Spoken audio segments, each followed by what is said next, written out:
Welcome, I'm Paul, this is Dave. Today I have 15 Glitch in the Matrix stories for you.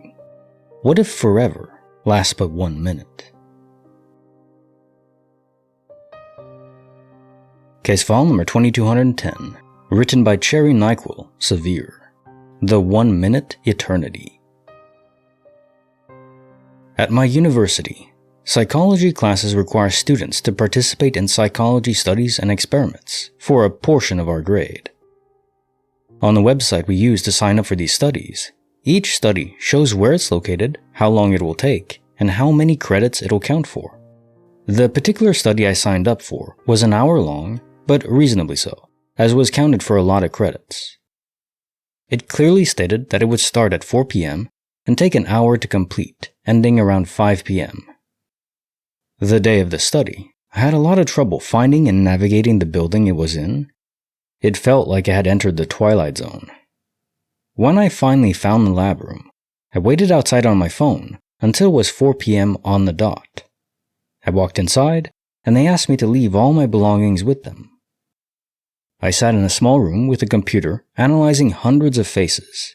It took forever. I kept trying to look for a clock or time on the computer, and there wasn't any. I was starting to get worried that I wouldn't make it to my 5 p.m. class that was only a short walk away. When I finally finished, they gave me all my things back, and I immediately checked my phone for the time. The time? 4:01 p.m.? How does that make sense? I analyzed hundreds of faces, had to respond to each with what I thought about them, and it truly felt like it lasted at the very least 30 minutes. It is just not humanly possible that it would have taken only 1 minute.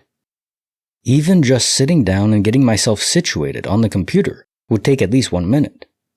Was this some kind of prank or troll, or was this the experiment? But how did they manipulate time? Case file number 2211, written by Status Woe 4074, The Subway of Smoke and Silence.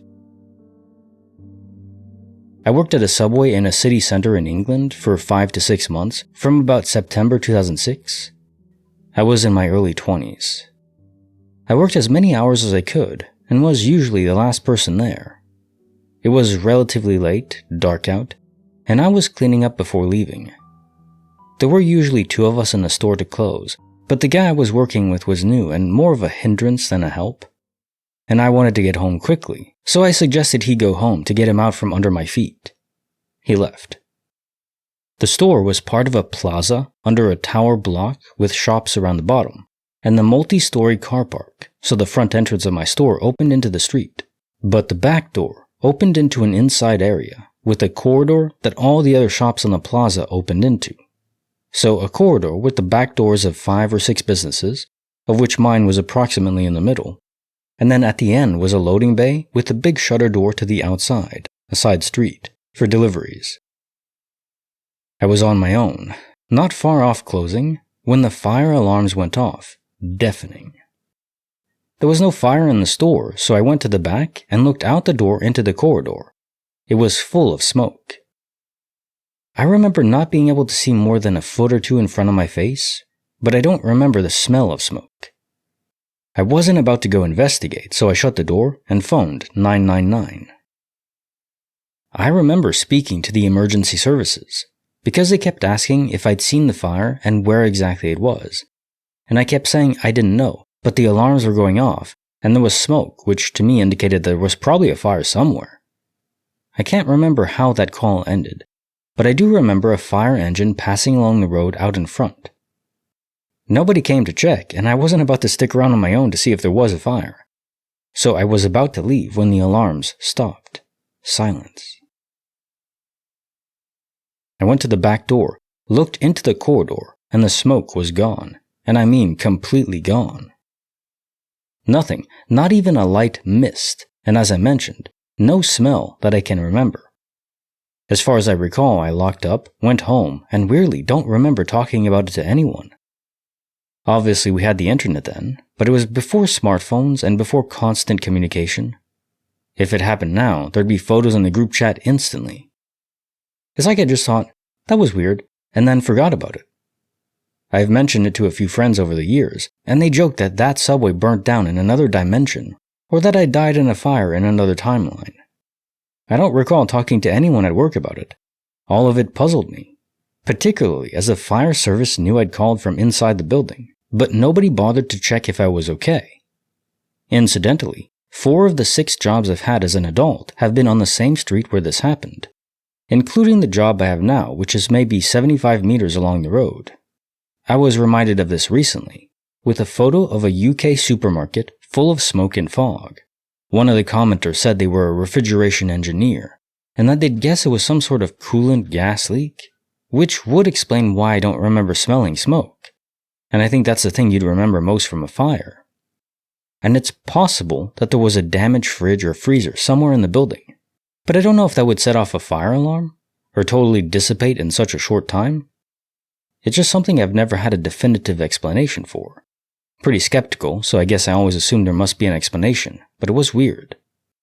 Yeah, this is weird, and there might be logical explanations for it, but I do wonder, where did all that smoke or gas go in such a short period?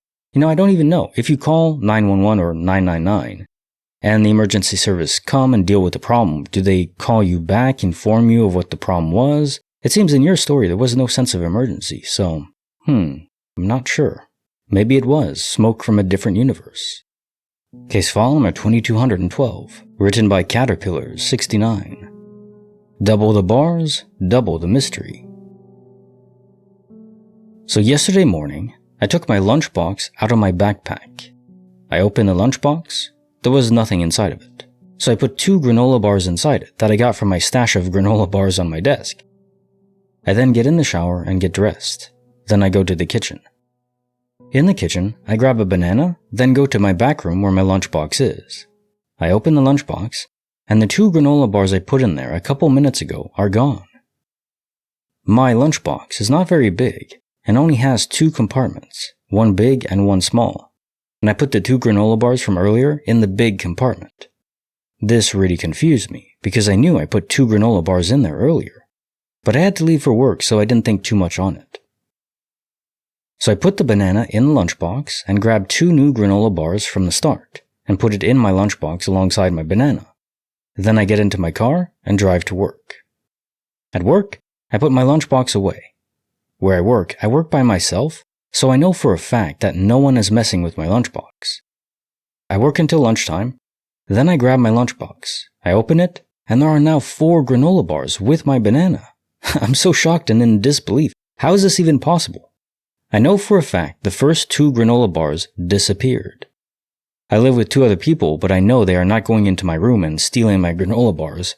Even if they were to have stolen my 2 granola bars that morning yesterday, it still does not explain how I now have 4 granola bars in my lunchbox at lunchtime. This all happened in the span of about 3.5 hours, so it was and still is very fresh on my mind, and I know I'm not remembering anything wrong. I should have had 2 granola bars with my banana at lunchtime. Having 4 makes no sense, and the only explanation I can think of is that reality just glitched out, making my first 2 granola bars disappear and then reappear. Happens all the time. Case file number 2213, written by Review.mp3, a modern-day Rip Van Winkle tale. This event happened in June 2023.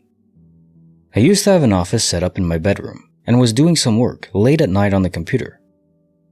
I remember checking the time and it was midnight. I did not feel tired yet and wanted to finish the project I was working on, while ideas were still fresh on my mind. I typed some and did a little research for the project and checked the time again, surprised it was already 2 a.m. I got up to go to the bathroom and go to bed, and when I opened the bedroom door, I saw light shining from the window. I have blackout curtains in my bedroom and didn't notice outdoor light before this. I started walking to the window to make sure it was really daylight when I saw my wife sitting on the couch with our kids watching TV. Asking her the time, she confirmed it was 2 in the afternoon, not morning. I panicked hearing that, wondering what happened to the other 12 plus hours. I did not feel like I slept at all, as I was rather tired, fatigued even, and I believe I would remember the sensation of waking up. She told me that she woke up around 7 a.m. with our daughter, and I was at the computer, looking at the monitor with headphones on, which I would always wear when she was sleeping. She said she told me good morning and she loves me, and assumed I didn't reply because I was watching YouTube or listening to music. I went to bed and woke up after roughly 4 hours of sleep with a horrible migraine. I get these occasionally. They're usually not too bad, but can sometimes be pretty debilitating. I also started thinking of the possibility of things like a stroke, seizure, or other neurological issues around this time. Unfortunately, with my migraine, I chose to wait until after I felt better to see my doctor, since I would not be able to drive, and my wife did not drive at the time. I also choked up stroke fears and such as my migraine symptom, such as cognitive struggles, fatigue, brain fog, etc. It took 2 weeks until I went to the doctor, another week to get in for an MRI. Thankfully, nothing was found. As for the seizure possibility, my doctor didn't bother with an ECG. Since I waited so long to go in, it would have been pointless. And I also do not have a history of seizures. I'm thankful that I do not have any brain issues, but this event has since been something I constantly wonder what the hell happened. This genuinely terrified me, still sets me in a panic sometimes, thinking about it today.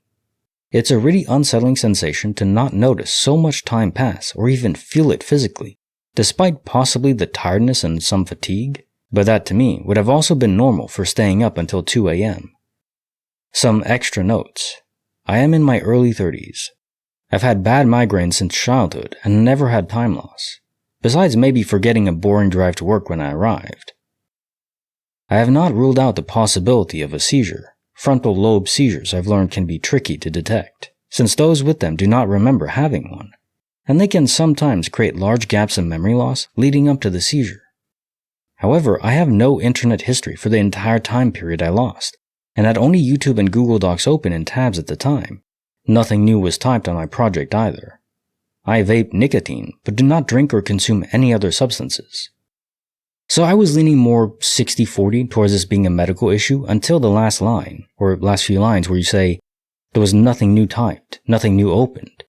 If you have a seizure where time passes to that extent, where you block out memories, well, I don't know exactly the mechanism, but I do think some people keep on acting relatively normal, like on autopilot. So there would be something created. You wouldn't just stay there, just sitting. But awake, not sleeping? I'm not a doctor, so maybe I'm wrong, but it does seem like there's something else going on, beyond medical.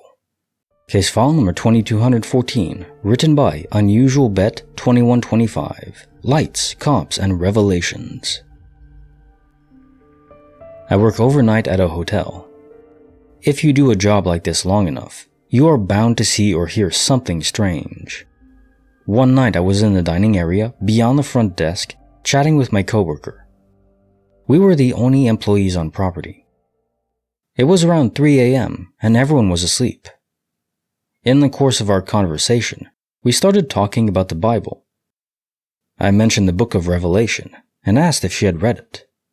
I think she mentioned it was a very, very long time ago, and she could hardly understand any of it. While I was rambling on, I noticed her looking out the window into the roundabout, in front of the hotel, where guests parked to check in. "What is that?" she pointed out to the window. When I turned around, I noticed bright light shining into the lobby. I went out of the dining area to the lobby and peered outside. There were 2 cop RVs parked directly in front of the hotel with their high beams on. Whenever someone parks, it is always sideways in the roundabout, not facing the hotel, so their positioning was very odd. Each officer was staring straight ahead, not talking or making any movement. It was either too dark to make out their features, or the bright light shining in made it impossible to make them out. I went back to talk to her for a few minutes, but was irritated that they had not budged. I decided to speak to them, and when I came to the sliding glass door, I saw each vehicle exiting onto the street in front of us in opposite directions, which is well over 100 yards away from the hotel through an immense parking lot. Somehow they had traveled this great distance in the amount of time it took me to walk up to the door, which was a few seconds. When I looked at my coworker, she just said, "Maybe you should talk about something else." Yeah, a lot of people just do not want to entertain glitches or anything abnormal.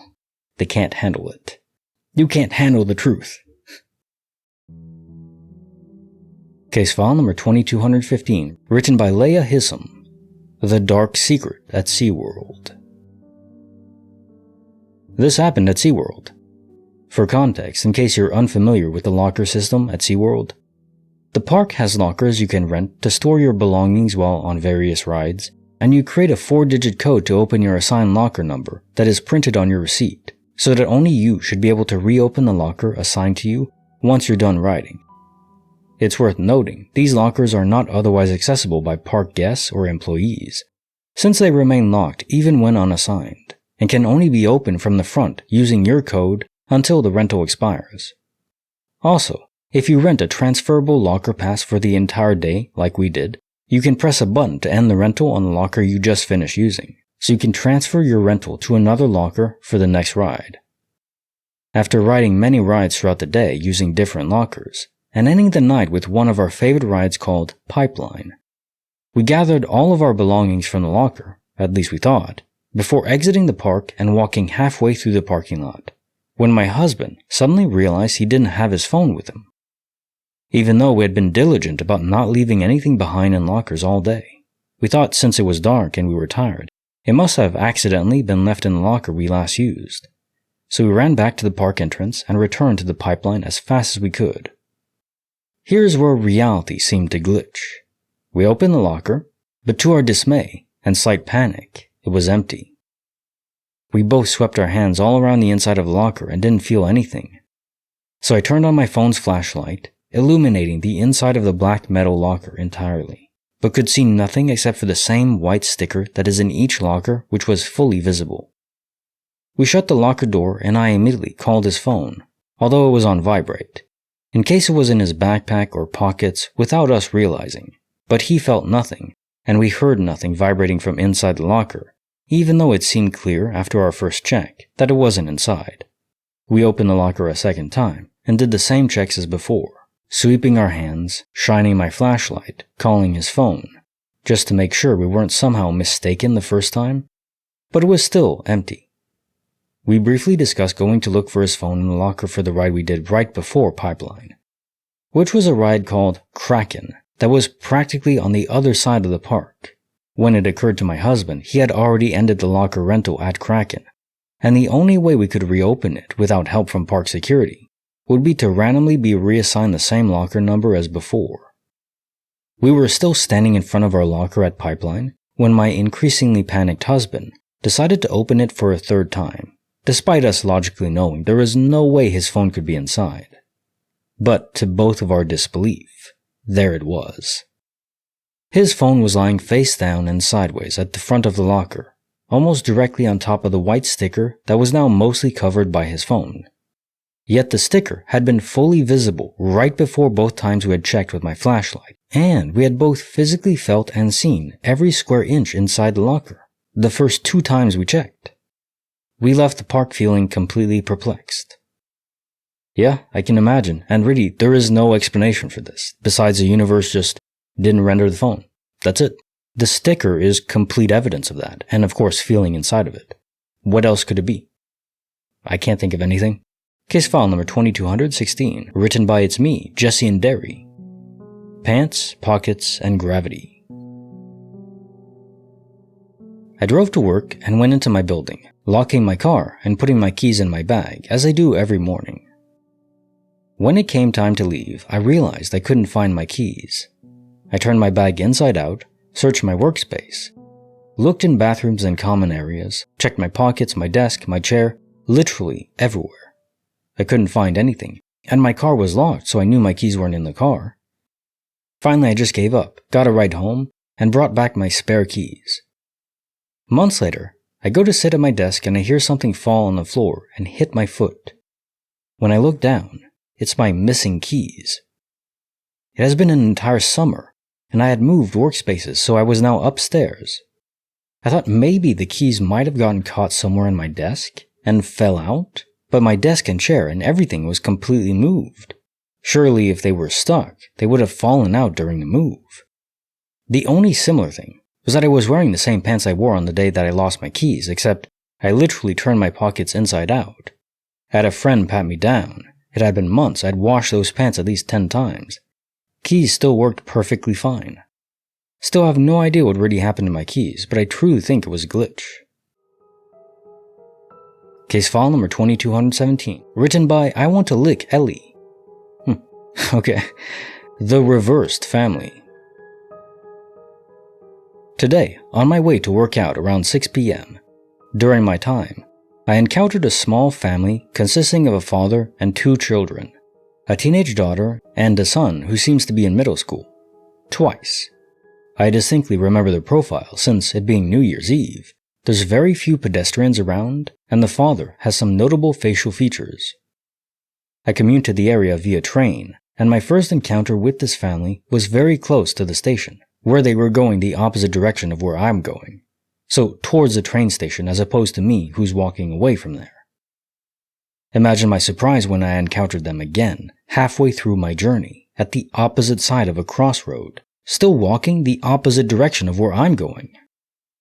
Additionally, I walk faster than average, and the journey from the station to the gym takes around 5 minutes. So unless the trio sprinted through the other side of the building blocks I had to go through, I really couldn't think of why or how this happened.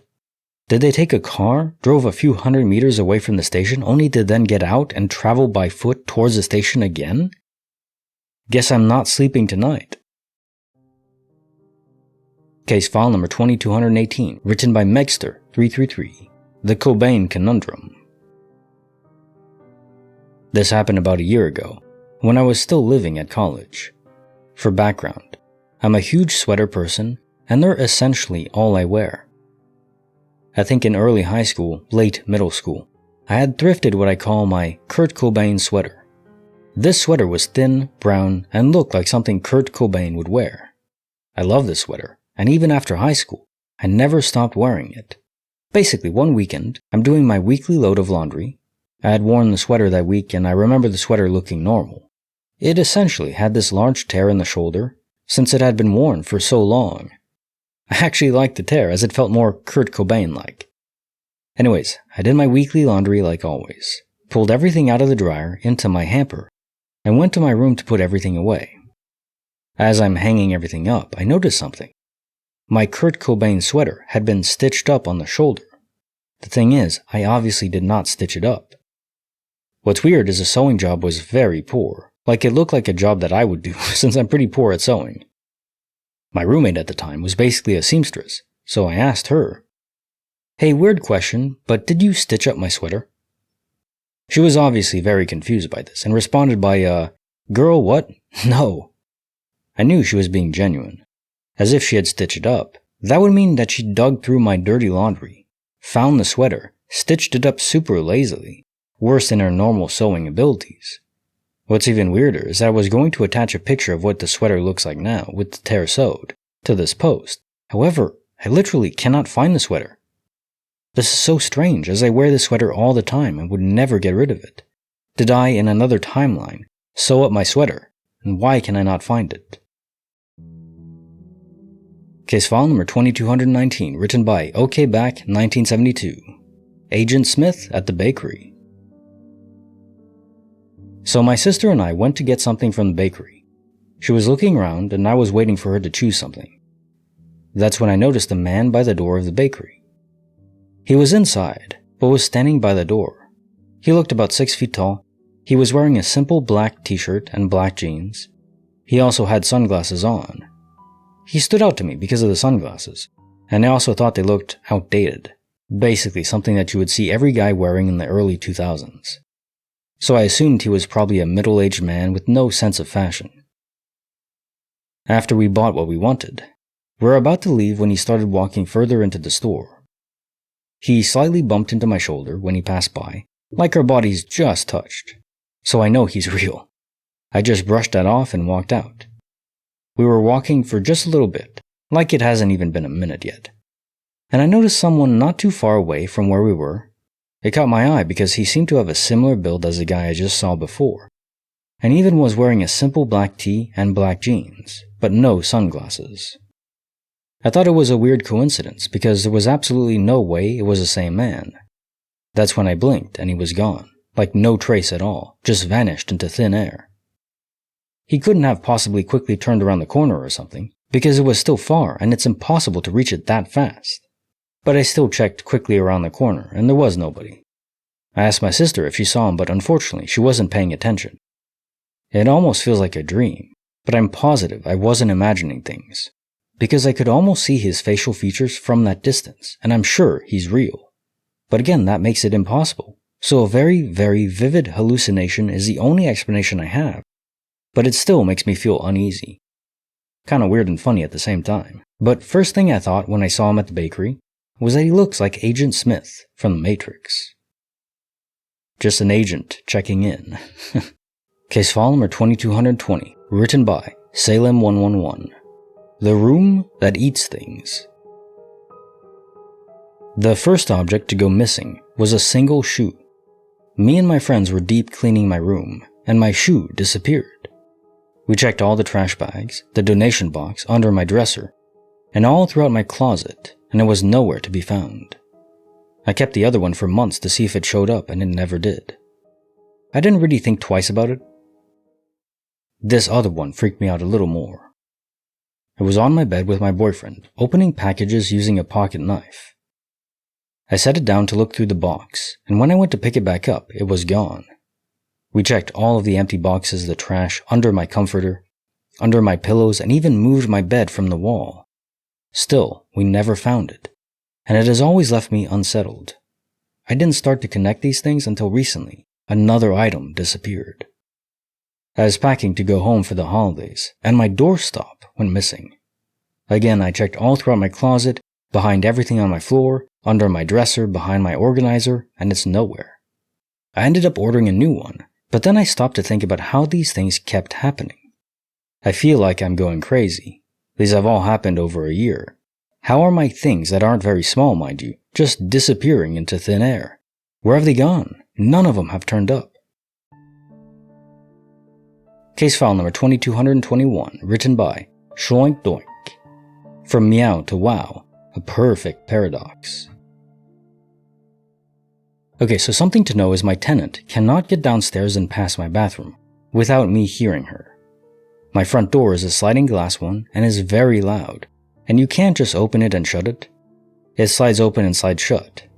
It takes like a full minute to go from upstairs to downstairs, through my house to the front door, to open the door and all the way back upstairs. Bottom line, it wasn't my tenant. I just went into my bathroom for like 2 minutes. My cat passed me on the way and meowed at me, and she went to the front door, the locked, heavy, sliding front door. While I'm in the bathroom, she starts meowing. Not near the bathroom, near the front door. And she's meowing quicker and quicker, like someone is approaching her, and then stops. And I get this feeling and I'm like, she just got let outside. I leave my bathroom and go to the front door to look outside. She's outside. I walk to the back of the house and I can hear my tenant upstairs, busy like she's been up there. Mind you, the door is loud. I've lived here my whole life. I know I can always hear that door from the bathroom, even with the door closed. My tenant could not and did not do it. She got outside from the front door without it being opened.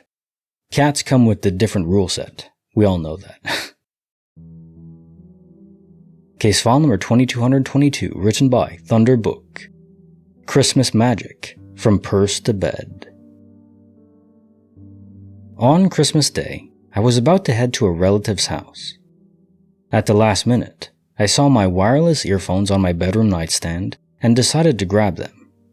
I clearly saw them as I picked them up, and the white case has a distinct, smooth texture, so I'm absolutely sure it was them. Taking them with me was out of the ordinary. These are my home earphones. I've had them for over a year and I've never taken them out of the house. So this last-minute decision to bring them, while I was rushing out, was unusual and totally out of character. I dropped them into my purse and I even remember feeling uneasy about it. I don't usually take them out, and I was worried about accidentally leaving them somewhere, but I figured, what's the harm? I probably won't even use them. Sure enough, I didn't touch them during the outing. When I got back home, I wanted to use the earphones while doing some housework. I emptied my purse, turned it upside down, and searched everywhere for those earphones, but they were nowhere to be found. Frustrated, I sat on my bed, and then I felt the familiar shape of the case under my thigh, There they were, under one of my covers, at home. Case file number 2223, written by WarmAd879, the Eggsisting Anomaly. I live with my aunt and uncle, and last night they made breakfast for dinner and set aside a plate for me. My aunt made 6 hard-boiled eggs, she had 1 and my uncle had 2. They set aside a plate for me in case I was hungry, but I ended up going out for dinner that night. This morning, I had the leftovers for breakfast. There were 3 pancakes, a piece of bacon, and the 3 remaining eggs. I ate 2 eggs, and the rest of the breakfast, and threw the 3rd egg in my lunch bag for work. Today, when it was lunchtime, I looked in the bag and there were 2 eggs. One was definitely the one from breakfast because I poked holes in it because I had microwaved it. The other had no holes. I've been tracking my meals because I've been going to the gym, and I've been trying to stay in a surplus to gain muscle, and I'd logged 2 eggs for breakfast and 1 for lunch. My aunt says she only made 6 eggs and I must have not eaten the second one this morning, but I had my lunch and breakfast logged for the day, and I know for a fact I ate 2, not just 1, because my lunch today was scheduled for 2 p.m., and I wanted to eat a big breakfast to tide me over. Anyways, I've been thinking about this all day. Where did that extra egg come from? Case file number 2224, written by Broke Student 1005. The shortcut that shouldn't exist. This happened a while back, but my friends and I were talking about it, so it made me recall everything. Still remains one of the most inexplicable events of my life. My guy friend accompanied me to the mall to find the ATM. This is where it gets weird. We got inside on the side entrance, which means it was the first floor, and we clearly remember riding so many escalators until we arrived at the 4th floor, where there were other ATMs because those in the 1st floor were packed since it's payday. After getting the money, we immediately got on the escalator, which was just across the machines. We only got on 1 escalator, and we were already on the 1st floor? That's 1 ride from the 4th floor. I found it odd, but I stayed silent because I thought I just miscounted, which is impossible because you have to walk for a bit to transfer into another flight of escalators. But then my friend mentioned it while we were walking away from the escalator. He was looking back at the escalator as he said it, and that's when it dawned on me that I wasn't just imagining things on my own. That was 1 ride. Of course, we were freaked out about it. I had goosebumps. But anyway, we're not the type to dwell on that. We sort of just accepted that a glitch happened and it can't be explained. People are under the impression that there's a whole different escalator that is just supposed to be a single one. There isn't one. We grew up in the city and know this mall. Like I said, it's inexplicable. There isn't just 1 escalator that connects from the 1st floor all the way to the 4th. That would be pretty fun though. Yeah, but that would be a long escalator, damn. Now time for the jokes of the day. I politely complimented my wife on a quilt that she had recently made. I thought she'd be happy, but instead, she gave me a long explanation of why it's a blanket, not a quilt. If you ask me, she's being a little nitpicky. I just deleted all the German names off my phone. It's Hans free. How does a man satisfy his wife in bed? By sleeping on the sofa. You know, it's a funny joke, but I actually think separate bedrooms for couples is a good idea. You don't always have to use them, but having your own space it's a wise idea. Why didn't Luke Skywalker get married and have kids like his father? He was looking for love in Alderaan places. What search engine does Mario use? Yahoo! Like the video, subscribe, hit the bell. Kinetic Symphony, signing off.